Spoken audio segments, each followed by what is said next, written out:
Bonsoir à tous et bienvenue sur le plateau de Grand Angle et surtout merci de votre fidélité car chaque mois vous êtes de plus en plus nombreux à nous regarder. Ce soir je reçois un homme aux multiples facettes, maître de conférences en sciences politiques à l'UAG. Éric Nabajot est d'abord un universitaire, ancien directeur de la faculté de droit et d'économie de la Guadeloupe, mais c'est aussi un homme de culture au sens très large du terme, musicien et mélomane, carnavalier et amoureux du carnaval, des passions qui ont rythmé toute sa vie, une vie que nous allons découvrir ce soir avec vous en photo et en image. Bonsoir Éric Nabajot. Bonsoir. Alors on va tout de suite prendre la direction de Pointe-à-Pitre puisque c'est tout simplement là que vous êtes né en 1947, on peut dire la date, oui. Absolument. 1947. Donc la place de la Victoire à peu près dans les années où vous naissez à Pointe-à-Pitre. Alors dans une rue, la rue Bouchonnerie-Lordanais, que j'ai cherché vainement sur tous les plans mais qui n'existe plus aujourd'hui. Elle n'existe plus puisque au moment de la rénovation urbaine de Pointe-à-Pitre, on a restructuré le quartier. En fait, la rue Bouchonnerie-Lordanais, c'est une rue qui se trouvait entre le boulevard Anne et la rue qui mène actuellement au cimetière. Donc elle a totalement disparu. C'est dans cette rue-là que vous êtes né? Non, je suis né au Faubourg Frébeau. Vous êtes né au Faubourg Frébeau. Voilà. Alors, cette rue Frébeau, on a eu beaucoup de chance, on a retrouvé des images des années 50, donc les années où vous êtes tout juste gamin, des images de cette rue Frébeau qu'on devrait voir, puisque c'est un petit peu ce qui a rythmé, voilà, on les a ici, ces images. Les images, c'est un peu ce qui a rythmé toute votre enfance, hein, en fait, hein, ce cœur de Pointe-à-Pitre. Hein. Totalement, j'ai vu toute l'évolution de la rue Frébeau, j'ai vu la transformation des commerces. C'était l'époque où il y avait de plus en plus de voitures, hein, dans les années 50. Absolument. L'époque particulièrement intéressante d'ailleurs. Époque de commerce florissant. Vous alliez où à l'école alors à cette époque-là, Pointe-à-Pitre? Eh bien moi je suis allé à l'école d'abord à Dubouchage, c'est-à-dire le collège de Kermadec d'aujourd'hui, ensuite au lycée Carnot et après à Bainbridge. Donc je suis resté dans le périmètre. Donc pointois de cœur et aussi très tôt bercé par la musique. J'ai grandi dans la musique parce que j'ai vécu à cheval sur deux milieux. Milieu très populaire, la rue Bouchonnerie-Lordanais, où habitait ma mère qui avait un petit commerce de proximité. Et avec elle, c'est curieux ça, avec elle, j'ai découvert la musique de jazz. J'écoutais Chet Baker, Jerry Mulligan, et je me souviens de ce quartet qui a bercé mon enfance. Et bon, il y avait des cahiers de chant, donc j'ai eu ce rapport avec la musique. De ce côté-là, j'ai eu aussi un cousin qui était harmoniciste, Pierre Lancelot, qui était en compétition permanente avec Serge Christophe à l'époque. Et donc mon premier instrument, ça a été l'harmonica. Et puis du côté de votre père, qu'on voit alors ici sur cette image, est-ce que vous savez de quel groupe il s'agit? Ça, c'est un 45 tours qui est sorti en 1968 à Paris, où il y a Léon Sainte-Rose, Pierre Chanchon, mon frère, Alain Lergautrin et mon père, et ils interprétaient, je crois... non, ça c'est pas le trio Sebouga. Le trio Sebouga c'est avant. Là, ils interprétaient Malavoie. C'est la première fois qu'on avait exécuté Malavoie, qui est devenu ensuite l'hymne du groupe Malavoie. Donc oui, alors très très tôt bercé par la musique, vous avez baigné dedans tout petit. Alors à l'époque aussi, à cette époque-là, il y avait de très très grands musiciens, et alors je pense notamment à Durouk et Mélo Jazz, à celui qu'on surnommait Barrel. Mais oui, Barrel Copette. Oui. Mon père a travaillé avec lui, Barrel Copette. Mais je n'ai pas eu l'occasion de le fréquenter directement. C'est par l'intermédiaire de mon père. Alors une légende du jazz et multimusicien, multi-instrumentiste à son époque. Absolument. Moi, par contre, musicalement, j'ai fréquenté Émilie Ancise, Robert Mavouzi et ces gens-là, quand ils sont retournés en Guadeloupe. Alors, de cette enfance aussi à Pointe-à-Pitre, vous avez été très tôt en contact aussi avec le carnaval, puisque dans les rues de Pointe-à-Pitre, il y avait vidé et défilé. Alors, ça c'est rue Frébeau. Oui. Ça, alors vous aviez, ça date de 1900, je crois que je regarde à peu près, ça date de 1960, donc vous aviez quoi, une quinzaine d'années là à l'époque? En plus, il y a 2 pas de chez moi. En plus, il y a 2 pas de chez moi, je vois la maison là. C'est vrai? Quasiment. Elle est juste après là où il y a les toilettes, elle est juste après là. Alors ça, c'est ce que vous regardiez depuis la maison, depuis le balcon, quand vous étiez gamin? Absolument, on avait ça. Alors, le carnaval a ceci de particulier, c'est que ces grandes cavalcades, on ne les voyait que les jours gras. Oui, le carnaval se réduisait à cette époque-là aux jours gras. Oui. Donc c'était l'événement. C'était l'événement, bon, puis voilà, et puis il y avait des orchestres. Et à l'époque, il y avait une osmose entre ces sorties carnavalesques et les balles populaires. La solidarité scolaire, par exemple, organisait 2 grands balles à l'époque des jours gras, et le must, c'était, à la fin du bal, de mettre l'orchestre sur un camion pour que les gens suivent le camion, donc les gens défilaient comme ça depuis le matin. Alors, Fortuné Giraud, la tradition des déguisements masques de carnaval, ça aussi c'est dans les années 60. Ah oui, ça, c'est des gens qui ont beaucoup fait pour le carnaval, après Pointe-à-Pitre en particulier, mais en général pour Fortuné. Et le fonds Fortuné est un fonds qui est extrêmement important, il y a pas mal de choses, pas mal d'écrits, pas mal de relevés, et ça mériterait d'être mis en valeur. Alors, on a également eu la chance de retrouver des images du carnaval des années 55, alors des images qui viennent de privés, de fonds privés. Alors, ces images, elles ont aussi forcément à vous rappeler des choses. Voilà à quoi ressemblait donc en fait, alors l'entraide féminine, qui organisait beaucoup également de défilés, voilà à quoi ressemblait dans les années 50, début des années 60. Est-ce que vous vous souvenez de ces moments de carnaval? Ah, je me souviens de ça très bien, puisque bon, en tant que bon point 3, comme je fréquentais la place de la Victoire, on était en face de Madame Adeline, et donc en permanence, on avait une relation de proximité, on traversait la rue pour aller là, il y avait Jean-Marie et compagnie, on jouait chez Madame Adeline. Et donc, évidemment, il y a bien des gens que j'ai vus là tout petit, que je reconnais. Alors, scolarité au lycée Carnot, oui. C'était l'incontournable, ce lycée Carnot à l'époque, quand on était adolescent à Pointe-à-Pitre.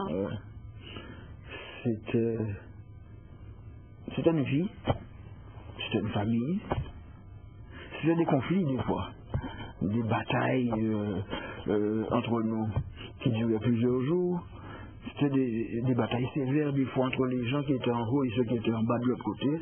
À chaque récréation, ceux qui étaient en bas voulaient absolument monter et ceux qui étaient en haut voulaient absolument descendre. Une compétition, une concurrence, comment vous appelez? C'est assez violent, hein. C'est des bagarres. Mais bon, derrière, il y avait une vie. Il y avait le sentiment d'appartenir à un collectif. À tel point qu'une année, je me souviens plus quelle année, un préfet avait décidé que les gens travailleraient pendant les jours gras, et sans se donner le mot, tous les élèves, les enseignants étaient venus déguisés à l'école. Ce qui était très subversif, quand même. Oui, à l'époque, c'était de la subversion. Alors, juste après le lycée Carnot, c'est le développement pour vous aussi d'une pratique musicale proprement dite, parce que mélomane, amoureux de la musique, vous l'êtes, mais vous vous lancez. Qu'est-ce qui fait, Éric Nabajotte, que vous vous mettez à jouer, et puis de manière de plus en plus professionnelle? La conjoncture. D'abord, l'histoire. Parce que bon, j'habitais à la rue Fébeau, chez moi, à la rue Fébeau, il y avait un piano. Chez ma mère, il y avait l'harmonica, il y avait la musique. Donc j'ai baigné dans ça. Par contre, ce qui s'est passé, c'est que on a vu naître en France un mouvement d'Inéyé. L'intérêt de ce mouvement, c'est qu'il permettait à des jeunes dorénavant d'entrer dans la musique. Nous avons profité de ça pour entrer dans la musique. C'est ce que vous avez fait à l'époque des fameux des rabats? Mais oui. Et je me suis trouvé à jouer de la basse seulement parce qu'il n'y avait pas de bassiste. Je n'ai pas surtout envie de jouer de cet instrument-là, mais il n'y avait pas de bassiste. Donc je me suis trouvé à jouer de la basse avec Roger Cécy qui est venu nous rejoindre.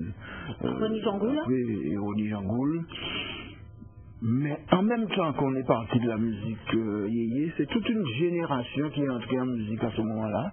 C'est une période très, très riche, très créative, très créative, avec des adultes qui nous acceptaient. Qui faisaient de la place aux plus jeunes, hein. Comme là. Oui. Là, quand même, là, vous jouez avec la référence, c'est M. Mavoundine. Jamais oublié ça. Je n'ai jamais. Tout genou, là, vous aviez quel âge sur cette photo?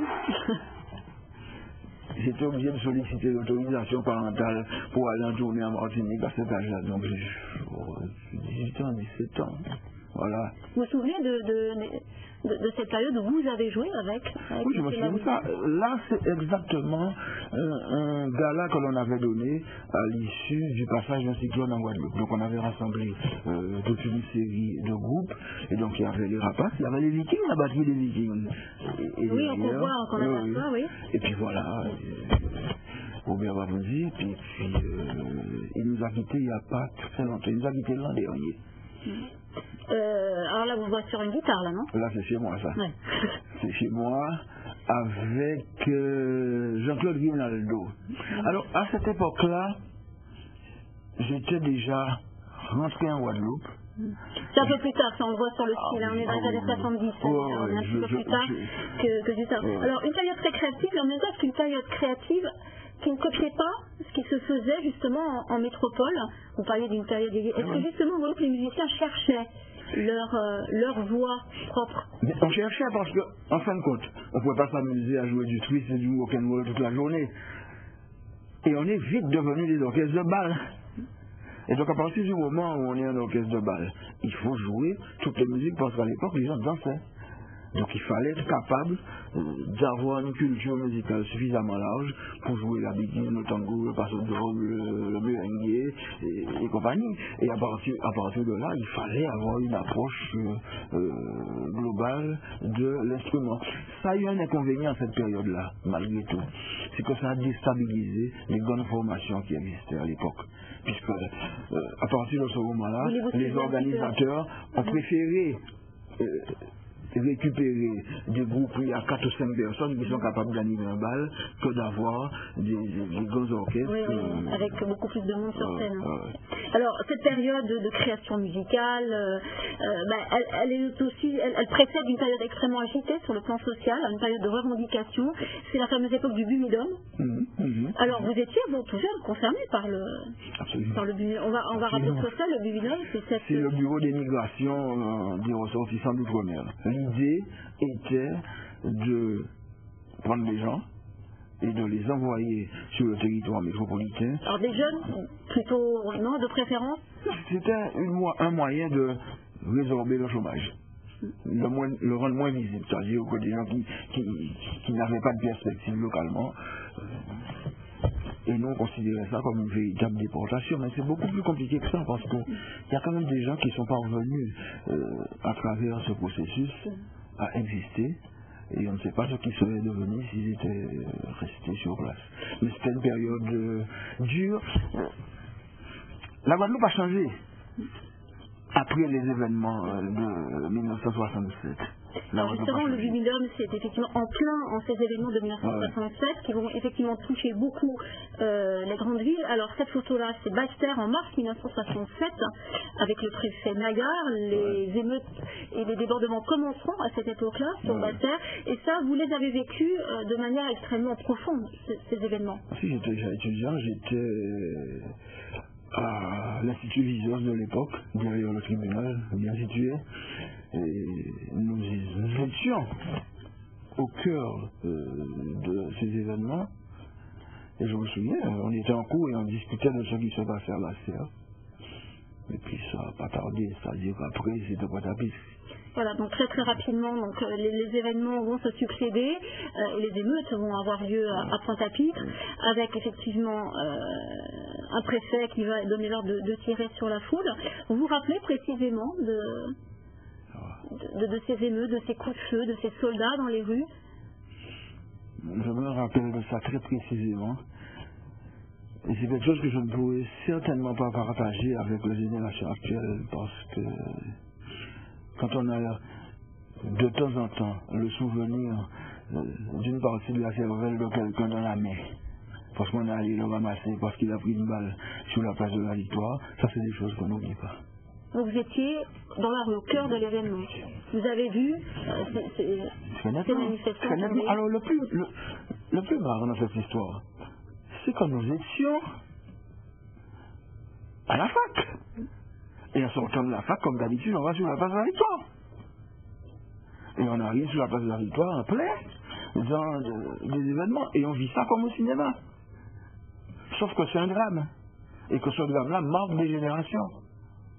Est-ce que quelque part en vous, ça a créé l'homme que vous êtes, les convictions que vous avez eues après? Est-ce qu'elles ont commencé précisément à ce moment-là? Très certainement. Très certainement. Et je peux avoir des réactions très dures quand je pense à ces choses-là. Ça a forgé l'homme, ainsi que vos camarades d'ailleurs de l'époque, ceux qui sont devenus, d'avoir vécu ça. Ah bien sûr, bien sûr, bien sûr. C'est un tournant. C'est un tournant pour nous. C'est un tournant pour une génération. Nous étions déjà en politique, mais pas à un niveau important. On suivait les conférences, parce qu'il y avait une vie. Il y avait une vie dans une jeunesse pointoise qui s'était intéressée aux élections municipales, qui avait mené bataille sans avoir le droit de vote d'ailleurs, puisqu'on était encore mineur, qui avait mené bataille pour permettre l'élection d'abord de Bangou, des Soutes, puis de Bangou à la mairie de Pointe-à-Pitre. Et puis on voit ça arriver, ça change tout. La mort donc de Jacques Nestor. C'est ce même jour. Hein. Ouais. C'est ce même jour. Hein. Ouais.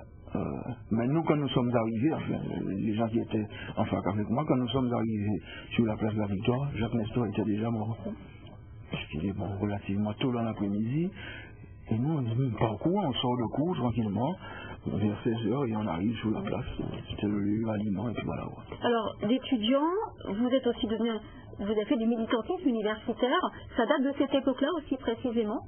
Alors là, ça va être juste après, hein, mais avant que vous partiez. Voilà, c'est avant que vous partiez. Mais ce militantisme, est-ce qu'il démarre véritablement là, dans ces années Il avait démarré avant. Oui. Mais c'était un militantisme un peu léger. Naïf, on va dire, non? Pas tout à fait. La jeunesse. Disons qu'on travaillait le cercle culturel des étudiants guadeloupéens, le CCEJ. Donc, quoi, on lisait. On a eu des enseignants métropolitains d'ailleurs. Je tiens à saluer Régis Antoine, qui a été mon professeur de français en première, qui nous ont dit, mais vous êtes des gens, lisez, et qui nous ont obligés à lire. Donc, au fond, on a commencé à s'intéresser à la société par la lecture, par la découverte d'auteurs, par des échanges. Donc on n'était pas des militants actifs. On est devenus des acteurs de la vie politique après les événements de... Donc après ces événements 67, vous partez à Paris en 1968. Alors là, j'ai pas trouvé, j'aurais voulu, hein, j'ai cherché des images de vous, jeunes étudiants à Paris, à l'université Paris 1, puisque c'est là que vous avez commencé, à la Sorbonne. Vous arrêtez donc la pratique musicale professionnelle, en tout cas momentanément.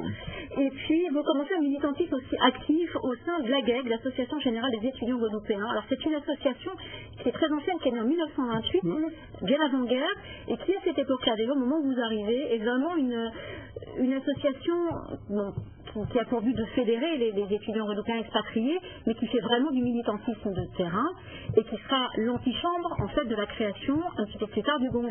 Ah, c'est une association qui est très politique. Au moment où j'arrive à la GEG, le Gong est déjà créé, mais la GEG de cette époque-là,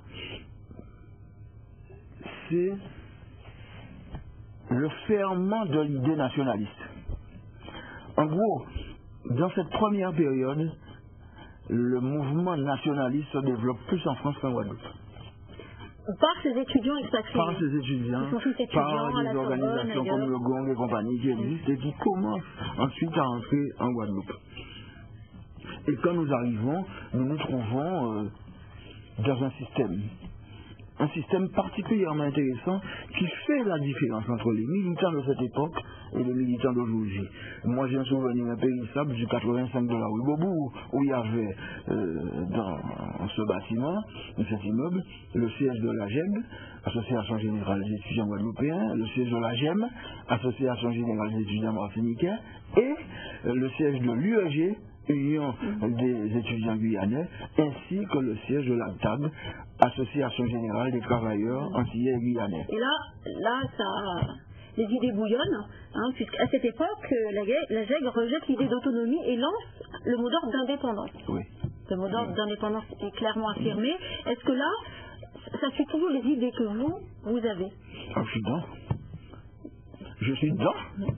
En plein. C'est une époque aussi en France, c'est l'époque de la guerre d'Algérie, c'est l'époque de la révolution castriste, c'est une époque de décolonisation. Donc effectivement, c'est une époque où cette diaspora d'étudiants guadeloupéens a envie de faire avancer son pays. Oui, je suis dedans. En même temps, il y a une différence entre beaucoup de militants de la GEC de l'époque et des gens qui, comme moi, sont arrivés en 68. La différence, c'est que nous, on avait commencé à militer en Guadeloupe. Donc à partir de là, on pouvait avoir sur certaines questions un recul que les autres n'avaient pas. Le moindre incident pour un type qui a commencé à militer en Guadeloupe signifie qui a commencé à militer en France signifie pour lui que la révolution est pas en Guadeloupe. Nous qui venons de la Guadeloupe, on sait que c'est peut-être pas tout à fait ça. Et il y a eu comme ça des distinctions qui ont provoqué des dissensions entre nous au sein de la GEG. Il y en a eu beaucoup, hein. Mais est-ce que vous avez fait partie du GONG véritablement ou jamais, officiellement? J'ai jamais fait partie du GONG, sauf que au retour en Guadeloupe, j'ai quand même travaillé beaucoup autour d'un journal, Chaltouné. Un journal qui rassemblait à l'époque quelques militants du GONG, mais il faut dire que le GONG de cette époque-là avait déjà éclaté. C'est-à-dire que... le GONG a beaucoup éclaté après effectivement l'arrestation des principaux membres qui sont partis emprisonnés à la santé à Fresnes. Ça a décapité le mouvement qui a petit à petit, notamment par des rivalités idéologiques aussi. Absolument, c'est surtout ça. Il a périclité et chacun finalement ensuite est allé ou créer son syndicat ou quelque part son mouvement politique. C'est surtout ça. D'ailleurs, et c'est curieux qu'on ne parle pas beaucoup de ça aujourd'hui et qu'on nous vend la farce d'une unité révélée où tout le monde est ensemble.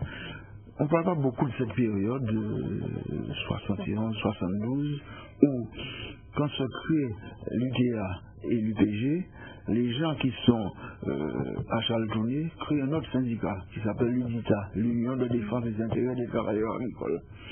Et si vous retrouvez la presse de l'époque, les gens de Chaltouné traitaient ceux qui avaient créé l'UTA et l'UPG d'économistes, et les gens de l'UTA et de l'UPG traitaient les gens de Chaltouné de bolchevistes de gauche. C'est-à-dire qu'il y avait de grosses divergences idéologiques. Alors, retour en Guadeloupe, fin 1972. C'est en Guadeloupe que vous passez votre doctorat de sciences politiques, l'amphithéâtre de l'UAG. Qu'est-ce qui fait qu'alors vous, musicien, mélomane, artiste, vous vous êtes lancé dans une carrière universitaire aride, dure, la science politique, le droit public, qu'est-ce qui vous a fait choisir cette voie?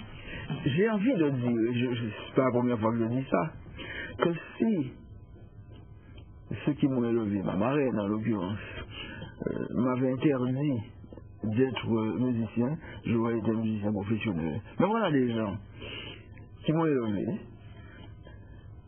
qui m'ont fourni des instruments de musique, mais qui m'ont simplement dit, au moment où j'ai passé mon bac, tu sais, la musique, ça nourrit pas son homme, il faut que tu fasses une étude. Ben, j'ai travaillé. Et comme je réussissais. Vous auriez pu trouver peut-être plus glamour que la science politique ou le droit public. Ah, mais j'aime ça. Ah, mais d'ailleurs, vous faites une très très belle carrière, mais c'est vrai que ça surprend d'une personnalité comme la vôtre que vous soyez lancé dans quelque chose d'aussi dur et aride. Est-ce que vous savez qu'à plusieurs reprises, j'ai même eu envie de repartir pour aller faire de l'ethnomusicologie. Je me souviens bien d'une période où je surveillais des examens en étant en train de lire les partitions, en travaillant pour dire bon, je vais repartir, je vais aller à la Sorbonne. Puis j'ai pas osé. Donc, vous entamez une lourde bataille aussi pour le développement de la faculté de droit et d'économie de la Guadeloupe. Hein. Ça, c'est l'une des batailles que vous avez menées pour l'UAG, pour que cette université ait une véritable faculté de droit et d'économie avec les moyens de donner à des étudiants un diplôme équivalent à celui qu'ils pouvaient avoir en métropole. Non, je n'étais pas seul dans cette bataille, on était nombreux. Mais c'est une génération qui a voulu rendre à l'institution ce qu'elle lui avait donné.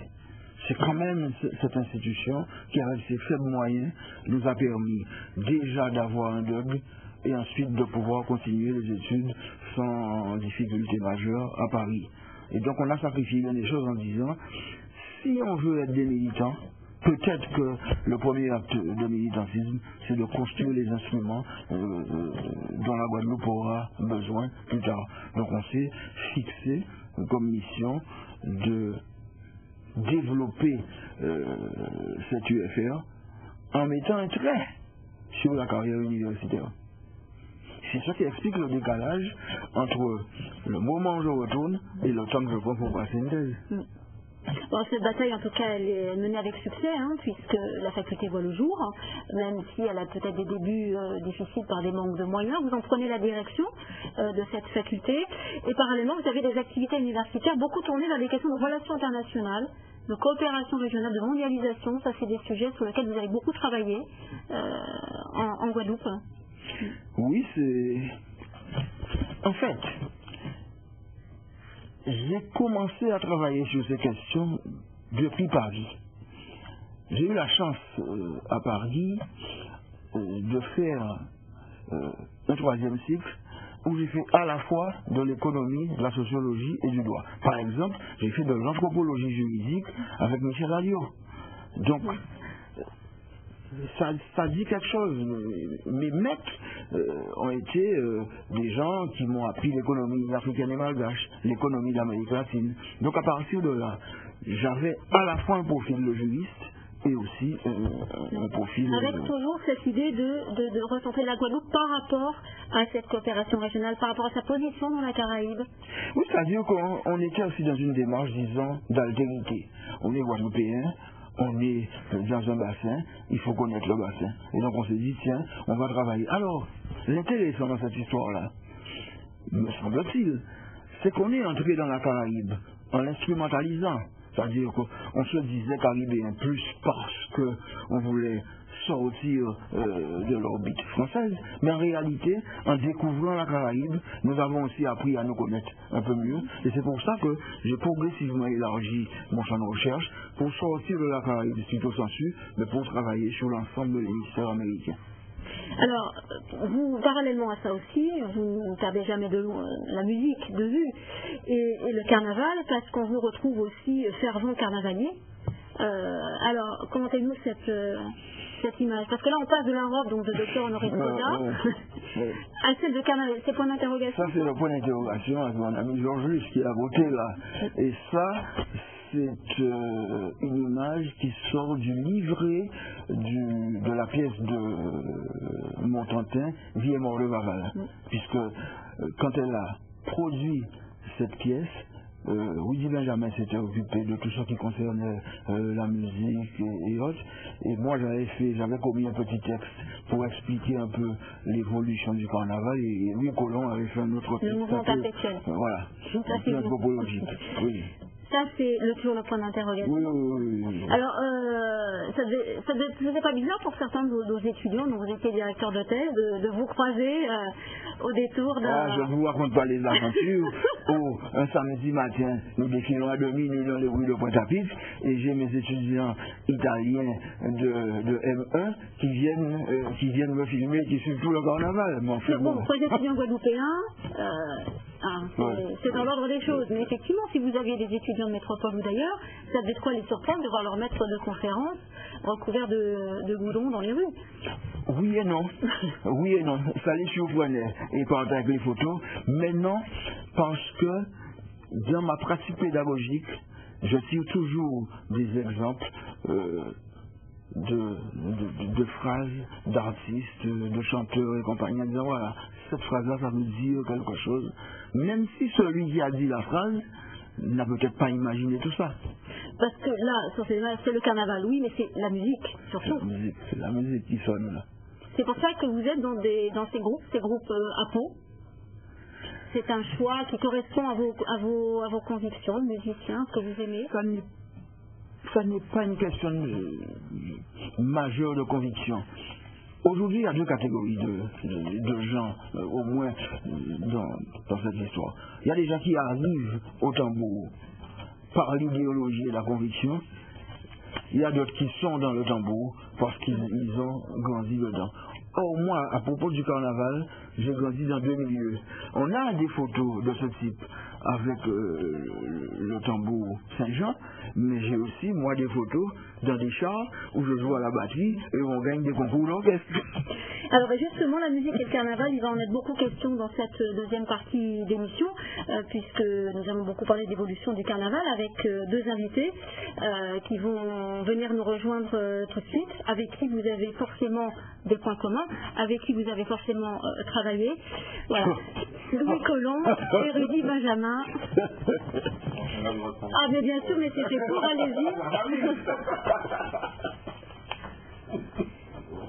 Allez-y. Prenez place, messieurs. Voilà. Alors, avec un très beau t-shirt bleu, on en parlera bien sûr. Donc, alors, Rudy Benjamin, bien sûr, auteur-compositeur. Louis Colomb, qui a été pendant quelques années président du groupement. Alors que je retrouve Groupement pour le développement du carnaval à l'Église depuis 1975. On lui a fait bien des misères à un moment. Voilà, donc je demandais à Eric Nabajos, qu'il avait conduit dans les rues, effectivement, de carnaval, c'est cette passion pour la musique, puisque le carnaval est indissociable de la musique de carnaval. Et est-ce qu'aujourd'hui, le talent d'Eric Nabajos a été utilisé dans le groupe de carnaval, Rudy Benjamin? Dans le carnaval, dans la remise en question du carnaval à Pointe-à-Pitre, c'est un potomito. En fait, pour moi, c'est le contraire. On a une dizaine d'années d'expérience. On a vécu les mêmes histoires d'aller travailler au lieu d'aller faire de la vie professionnelle. Et on a vécu aussi deux quartiers. Lui étant dans le centre-ville, on va dire, quelque part, mais qui voyait le dernier groupe, Matin Saint-Jean, le dernier groupe à Pau, Matin Saint-Jean, d'une manière qu'il avait vu avant, qui le montre dans les quartiers, qui le revient dans les quartiers faubourgs. Donc il a une vision globale de cette évolution-là, et moi je suis né dans les faubourgs, donc j'ai une vision un peu plus la campagne dans la ville, et lui, il a ce chemin-là, et ce parcours-là nous a beaucoup aidé. Lorsqu'on avait décidé, enfin, quand on s'est rencontrés à Akio, et la démarche, jusqu'à présent, on ne s'est pas quitté parce que nous avons des atomes couchés, et il n'était pas question, il n'y a jamais été question de combattre le carnaval, parce qu'en tant que musicien, il a parlé de la musique sur les chars, et nous aussi, on a fait de la musique sur les chars. Donc il y a une globalité, et il a toujours été de bon oeil, mais avec beaucoup plus de recul que nous. Machin, mais lui, il attention, les gars, tout ça c'est nous, et ça c'était important. Quel premier contact, Nicolas, vous avez avec Eric Nabajos sur le carnaval? Sur le carnaval, c'est en tant que membre dès le début d'Akio. Et effectivement, à l'époque, je ne sais pas si tout au début d'Akio, mais enfin juste après, je suis un des dirigeants donc, du groupement pour le développement et président par la suite. Et évidemment, Akio est un peu le groupe le plus turbulent. On va en voir d'ailleurs des images de ses débuts d'Akio dans les années 78, les années 80, hein, c'est ça le tout début d'Akio.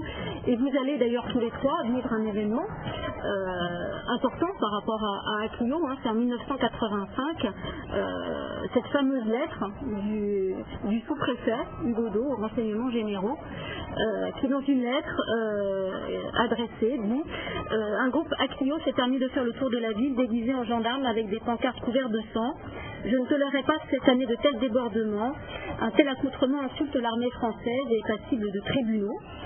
On vous demande, nommément Louis Colomb en tant que membre du groupement, de mettre fin en fait au défilé, voilà, de mettre fin au défilé d'Akio, sous peine de poursuite. Vous avez d'ailleurs tous signé une lettre dans laquelle vous répondez au sous-préfet que décidément il n'a pas le sens de l'humour, ce qui était quand même un petit peu osé, et qui n'avait pas compris la différence qui existait entre les déguisements et ce qu'on appelait en Guadeloupe les masques, nous café masque, qui signifiait qu'il y avait une parodie de la vie dans le carnaval, et c'est ce qu'il n'avait pas compris. Et en fait, cette lettre du sous-préfet, quelque part, ça a donné ce mouvement populaire énorme, parce que les gens sont descendus dans la rue pour défendre Akio.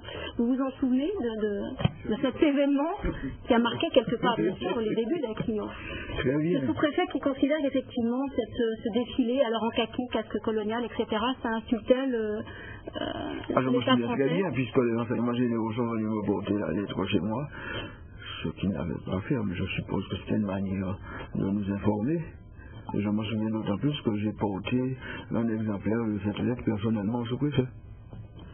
Rudy Benjamin, vous vous souvenez de cet épisode? C'était représentatif de l'ambiance qu'il pouvait y avoir à l'époque? Nous étions des militants culturels, on est convaincus.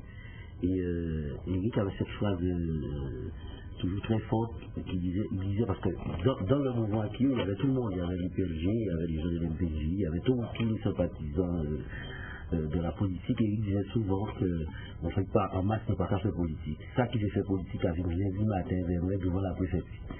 Et on avait toujours cette espèce de rigueur à ne pas tout mélanger.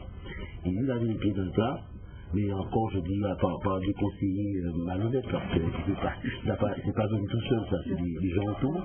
Et nous à l'époque, Eric, malheureusement on avait été avec nous, et il s'est fait envie de ça comme levier. Et la réaction est un petit peu normale, parce que ça avait eu avant, il y a eu des choses comme ça avant, parce qu'on avait interdit le mardi gras une fois et tout le monde était déguisé à l'école. Il y a eu des choses avant un peu comme ça. Mais là c'était un moment très fort où on était interdit, parce que le carnaval en lui-même c'est justement la dérision et ces choses-là. Donc Eric avec du recul, avec plus de recul que nous, a pu faire cette... Parce qu'il y avait en fait quelque part du courant à l'époque, ceux qui souhaitaient que le carnaval reste un amusement, une dérision, et ceux qui avaient aussi peut-être envie de faire passer des messages. Oui, dans la rue. Dans le carnaval, toute la société existe, donc c'est le miroir de la société, donc il y avait toutes les tendances explosées. Mais moi je veux revenir sur l'événement, parce que moi j'ai vécu un peu différemment. Moi j'étais pas dans Akio, et j'étais président du comité qui organisait le carnaval. Donc un jour, lors d'une réunion à la sous-préfecture où on organise le défilé, le sous-préfet me prend à part, il me parle de cette affaire-là, me dit qu'il a fait ce courrier. Et en fait, il me précise quelque chose qui ressort pas dans le courrier, qui ressort pas dans l'histoire. En fait, ce sous-préfet Hugo, c'était quelqu'un qui avait une très grande famille. Et je crois que la chose qui le choquait vraiment, c'était la participation des enfants à ces activités-là. Et il estimait que c'était une sorte de prosélytisme vis-à-vis des enfants et qu'on n'avait pas à le faire. En fait, c'est ça qui l'avait choqué au départ.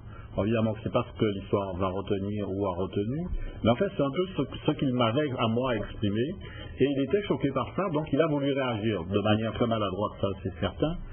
Et ça a fait l'affaire Akio, qui a lancé en quelque sorte Akio, parce que on était un petit groupe, qui était un petit groupe d'une cinquantaine de qui est personnes. devenu un mouvement culturel à part entière, effectivement. Après Akio, il avance cette époque du point d'interrogation, dont donc Eric Nabajou fait partie, toujours Rudy Benjamin, voilà. Et là, vous réfléchissez tous deux vraiment à la musique proprement dit du carnaval. C'est aussi ça qui vous motive tous les deux, c'est faire évoluer cette musique du carnaval sur ces groupes diapos par rapport à cette époque des caisses claires, etc., des groupes qui pouvaient y avoir à côté. Nous sommes d'accord avec toute la musique du carnaval, toute la musique qui est ici, c'est ce qui sort d'ici. Et il y avait cette espèce de musique, de tambour d'essai qui n'était même pas, on n'en parlait même pas chez les lettres du cas, puisqu'en fait c'était considéré comme une musique à part entière, pas dans le cas. Et nous on voulait, surtout à Akio a une grande pression sur cette instrumentalisation, parce qu'Akio a même inventé un instrument, un jeu de contrebasse différent, et inventé un instrument que le bois fouillé. Donc il y avait cette musique-là, et en face il y avait les caisses claires et les bons plastiques, il fallait passer, il fallait qu'on nous entende, puisqu'on avait des petits tambourins. Donc l'évolution c'est augmenter le volume et jouer correctement, jouer en section, respecter les sections. À un moment donné, à Akio, c'était plus possible. puisque il faut être honnête, au moment où le populisme a pris la place du populaire, et il y avait des amis qui, comme chaque fois, hein, il y a eu des éclatements, des pas d'accord, et nous on voulait toujours dans ce militantisme culturel remettre les choses à leur place, parce que tout ce qu'on a fait avec le point d'intégration, on l'avait fait avec Akio. Théâtre la rue, les costumes et tout. On voulait juste passer un peu plus sérieux, quoi. Donc c'est pour cela qu'on s'est un peu plus axé sur la musique avec Eric, et puis ça continue. Et la différence, c'est que quoi? C'est qu'il y avait des musiciens, entre guillemets, professionnels, ou de vrais musiciens, justement, dans ces groupes-là, peut-être à la différence des autres groupes. Akio, on dit surtout au départ Bougla-Touette. C'est tous les gens qui jouaient du cas. C'est pour ça que c'est très important. Un jour, on pourra revenir sur cette histoire-là culturelle. Parce qu'il y a beaucoup de choses du bon cas, des cérémonies comme le Limoges. Alors, je dis, Benjamin Justin, vous les voyez là, ces images. Alors là, quand vous êtes là, vous faites quoi là au début? C'est là un véritable chef d'orchestre, là. Non, c'est vieux, ça. C'est pas tout jeune, c'est un peu le but, hein. Mais c'est... Quel rôle vous... Ça, c'est avant, en fait, avant le défilé? Non, c'est... Non. Ça, c'est... On orchestre les tambours. Donc, à partir de là, ils jouent des pièces. Et donc, chaque musicien doit avoir son rôle. Le problème, c'est qu'il faut les guider. Voilà, c'est un orchestre symphonique qui en marche. Il y a plusieurs sections. Et on apprend aux musiciens de rue, qui est un carnavalier comme n'importe qui prend n'importe quoi pour jouer, on lui apprend à avoir la discipline du grand orchestre et de respecter ses emplacements. Et cette musique-là, elle est à la base de tout ce qu'on entend du zouk et de tout ce qu'on entend. Cette musique de Saint-Jean qui est dans nos têtes et dans nos gènes. Et donc il faut maintenant faire le rattrapage. Ça a été joué correctement par Kassab. Il faut que maintenant qu'on puisse aussi dans la rue, de temps en temps, faire des breaks. Alors vous voyez bien, c'est ça l'orchestration des... Voilà. Physique, hein? C'est un de mes moments préférés. J'adorais suivre point d'interrogation. Surtout le point d'interrogation qui a commencé. Et régulièrement, à certains endroits bien précis, Rudy s'arrêtait, enfin le groupe s'arrêtait, Rudy montait sur une marche du trottoir, souvent à l'ancienne poste, par exemple à Pointe-à-Pitre, dans la rue Nauvière, et faisait le chef d'orchestre, et tout l'orchestre jouant dans une mesure parfaite, enfin, et bien étalonné, bien vraiment... Dites-vous, vous étiez très très exigeant. Il faut avoir de la discipline. Et ça a été des moments extraordinaires parce qu'on a pu entendre, et ce qui est important en tout cas de le travail d'Éric et de moi de ce équipage, c'est que maintenant il y a des breaks, tous les groupes et reprennent des choses qui vont travailler ensemble. Et pratiquement tous les groupes ont des phases rythmiques où ils s'arrêtent et font le show, et ça c'est important. Ça a été un apport important pour le carnaval, ce travail de fond sur la musique. Ah oui, mais bien entendu. Il y a eu, ça a toujours existé, quel que soit d'ailleurs le style de musique, tous les groupes de musique se sont exprimés dans ce sens-là. D'ailleurs, on entend souvent les groupes qui s'entraînent soit près de la mer, à Pointe-à-Pitre ou un peu à l'extérieur de la ville. Et les gens ont commencé à s'entraîner depuis très longtemps, depuis que ces groupes ont commencé à exister et se sont un peu stabilisés. Et donc on arrive à une vraie qualité musicale. Moi, c'est un de mes grands plaisirs du carnaval, c'est d'écouter ces différences musicales entre les groupes, et surtout quand ça évite le brouhaha, parce que malheureusement on tombe assez souvent dans le brouhaha. Alors après, point d'interrogation, il y a l'aventure Vim. Ça c'est de l'actuel, vous avez le t-shirt d'ailleurs aujourd'hui, ce groupe de l'Oricisque, dans lequel vous vous investissez aussi, avec ce projet de Vim Musique. Alors c'est quoi exactement Vim Musique? En fait, ce projet-là, on l'a depuis Akio. Je vais vous raconter une anecdote. Au tout début d'Akio, vous dites, joue à côté de moi, on se chante des mélodies et on joue. Et puis je pars à Paris, je travaille à la Vitaneuse, je reviens, j'entends un disque qui tourne, ça sonne comme les trompes qu'on chantait dans le carnaval. Je rencontre Rudy, il me dit, enfant 10. Mais je n'ai pas encore fait la relation entre le disque et ce que j'entends. Et je vois Ouzi à la télévision en train de présenter ça, je dis, mais voilà, ce qu'il faisait là avec Dissonance, c'est ce qu'on travaillait. En fait, on a perdu du temps. Parce que depuis des années, on aurait déjà dû être là. Et maintenant, on est encore en train de perdre du temps parce qu'il faut perpétuellement recommencer. Ville, c'est à la fois un groupe de carnaval et un groupe de musique. Et l'idée dans le groupe de musique, c'est de réunir les forces de Dissonance, avoir une chorale, avoir des cuivres et avoir des tambours qui jouent en section, avoir un big band. Donc on est plus du tout sur point d'interrogation, c'est vraiment une identité musicale propre, différente. Oui, parce que bon, je crois qu'il faut, c'est toujours une plénale que l'on joue. Mais oui. C'est le rythme Saint-Jean. Et il faut être honnête, chaque groupe, on tourne autour et puis on change de mesure de la contrebasse, on fait doubler une course par là et ça donne une couleur rythmique à la musique. Il y en a plein qui font la même chose, hein. En Bouteille, à Saoubet, ils ont ramené des choses, ça donne une couleur rythmique. Mais on est toujours dans l'esprit plénal de Saint-Jean. Et en plus, on est aussi dans la célébration tous les dimanches de quelque chose qui se faisait seulement par les groupes de roue. Les groupes gras. Parce qu'en fait, ce sont les groupes comme Saint-Jean qui sortaient tous les dimanches. Le carnaval se faisait les groupes gras. Et maintenant, que ce soit Caisse Claire ou alors, tout le monde sort régulièrement. C'est une particularité dans le carnaval où depuis le 1er janvier, on joue la musique jusqu'à l'apothéose. Et ça, il faut l'alimenter. Il ne faut pas qu'on s'endorme, quoi, parce que le réflexe, c'est d'être le caïd, et puis, parce que notre réflexe, c'était ça au départ, se dire, bon, il y a une maman Masla, c'est Akio, et puis je vais avoir les enfants. Mais les enfants doivent être téméraires, il faut poser des choses. Pour proposer une richesse musicale, parce que, à côté, Tambour et Keffer ont aussi leur existence, et apportent aussi quelque chose au carnaval. On n'est pas dans une hiérarchie, on va dire, des groupes de carnaval, groupes à peau, traditionnels, et puis les autres. C'est ce qui fait la richesse du carnaval aujourd'hui. Oui, tout à fait. Tout à l'heure à l'image, on a vu la section cuivre de Plastic Boy. Voilà, oui, non, c'était l'image précédente. Les années 70. Hein. Oui, depuis les années 70, avec Freddy Marshall principalement, voilà, c'est ça. Principalement Freddy Marshall, donc, et Benoît, qui sont deux vrais musiciens, avec un garçon qu'on appelait Galas derrière, qui jouait du tuba, et qui ont été la première section de cuivre de groupe à pied. Et qui ont bien développé ça. Donc après, ça a été repris par des groupes comme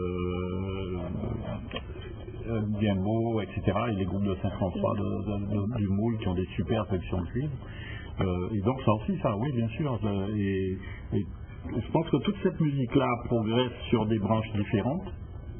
Et c'est une sorte d'arbre qui grandit, quoi, avec toutes ces branches et toutes ces couleurs différentes. Ça, cette évolution musicale, c'est quelque chose encore sur lequel vous travaillez, vous investissez, parce que... J'ai envie de faire que ça, j'ai même plus envie de défiler, mais j'ai envie de travailler ça. J'ai envie de travailler ça. Parce que je sens que là, il y a quelque chose qui peut me mener loin. La condition de mettre de la méthode dans cette affaire-là.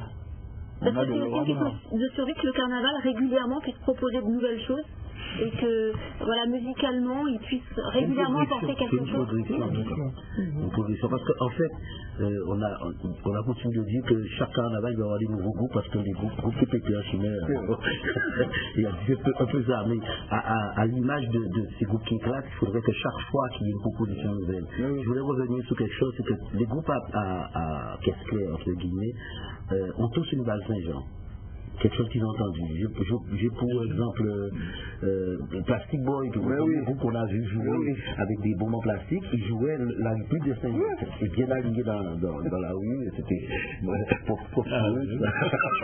et donc quand on écoute la base rythmique de tous ces groupes-là, le Gambo, au départ, les musiciens Gambo étaient comment pour reformer Saint-Jean, revoir les anciens et tout.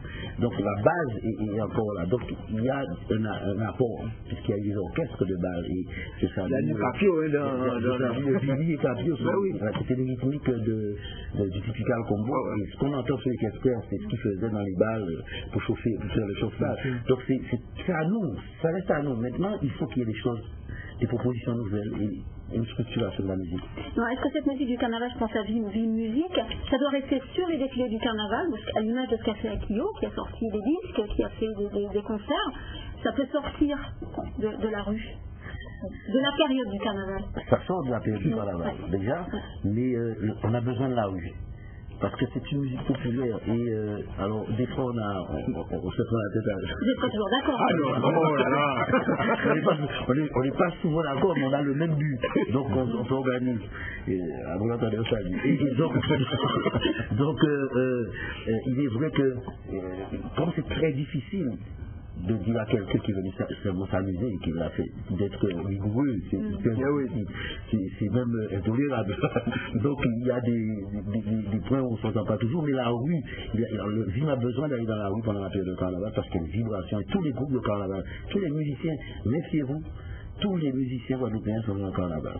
Et même ceux qui font de la guitare, ils servent aux percussions, et rythmiquement il y a un truc qui se passe, les gens communiquent quelque chose de différent, et après les compositions deviennent tout naturelles, on est dans une espèce d'ambiance qui nous permet de recréer. Maintenant, c'est pas une question d'esthétique, c'est remettre en place ce qu'on entend dans la rue et l'organiser. Donc c'est un peu le but de Vim actuellement. Et quel regard, Nicolas, vous avez sur le carnaval d'aujourd'hui, tel qu'il est aujourd'hui dans sa diversité? Enfin, moi j'ai toujours été un défenseur de la diversité, donc je suis assez content de ce qui se passe. On peut avoir quelques regrets parce que il y a des tendances qui dominent, donc qui ont tendance à dominer à des moments à un moment ou à un autre. Je pense qu'on va de nouveau vers une sorte de rééquilibrage de l'ensemble des modèles. Et ce serait bien que par contre aujourd'hui ce qui manque à mon avis c'est un peu l'imagination d'un costume. On s'est depuis quelques années un peu focalisé sur des costumes enfin que je qualifie d'ethniques. On se déguise en africain un peu souvent et c'est un peu dommage. Il y a des groupes qui ont fait des démarches de revenir, on parlait tout à l'heure de groupes comme Amboutaï ou Matarobert, qui ont fait la démarche de retrouver les anciens costumes de carnaval que les gens utilisaient dans les années 50. Enfin, qui ont une démarche qui va dans ce sens-là, évidemment avec des éléments modernes, mais qui retrouvent cette espèce d'ambiance des masques des masques d'antan. Donc il y a beaucoup de chemins, beaucoup de voies différentes, et je pense que, comme on disait pour la musique, c'est pareil, c'est un problème de rigueur. C'est vrai que c'est de l'amusement, mais l'amusement ne peut se développer que si la rigueur au départ est là. Et vous avez le mot de la fin pour vous. Vous avez trouvé le juste équilibre, vous, entre cette rigueur et l'amusement dans le carnaval? Parce que vous êtes les deux. C'est ce côté rigoureux, pointilleux, mais... Quand la musique est bonne, je m'amuse comme un fou. Mais c'est vrai que quelquefois, je m'ennuie, parce que bon, la musique ne tourne pas. Mais à partir du moment où la musique tourne, moi, je suis bien. Donc là, on va vous voir défiler avec Vim cette année.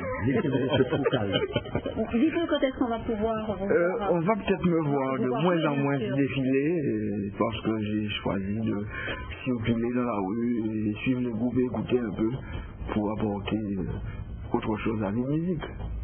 Mais de temps en temps, je vais mon tambour pour défiler dans la rue. Merci en tout cas à tous les trois, merci d'être venus faire une surprise avec Nabajot ce soir. Et puis merci à tous ceux qui nous ont aidés à préparer cette émission, à tous ceux qui ont fait des fonds de tiroir comme vous ce soir pour nous apporter des photos. Merci à tous et puis bien rendez-vous dans les rues pour le carnaval puisque maintenant on est en plein dedans. Et moi je donne rendez-vous le mois prochain pour un nouveau numéro de Grand Angle. Excellente soirée à tous.